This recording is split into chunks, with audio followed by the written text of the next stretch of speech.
তোমরা অনেকেই জানতে চেয়েছো আমি ইলিশ মাছের রেসিপিটা কি করে করেছি। চলো আজকে তোমাদের সঙ্গে ইলিশ মাছের রেসিপিটা শেয়ার করি।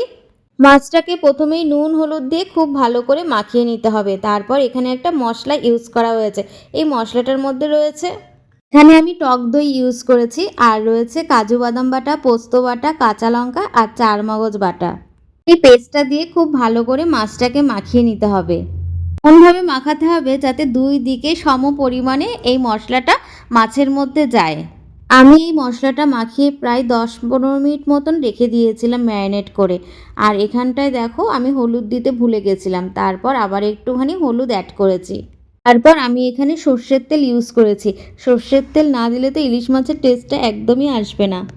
যে পেস্টটা ইউজ করেছি তার মধ্যে একটা জিনিস বলতেই তো ভুলে গেছি, সেটা হলো সর্ষে।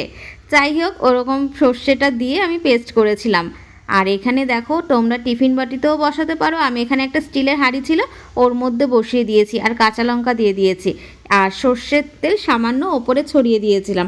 এই হলো আমার ফাইনাল ইলিশ মাছের ভাপা। সবাই কিন্তু খুব ভালো বলেছে আর ভীষণ টেস্টি হয়েছিল। তোমরা একবার ট্রাই করে দেখতে পারো।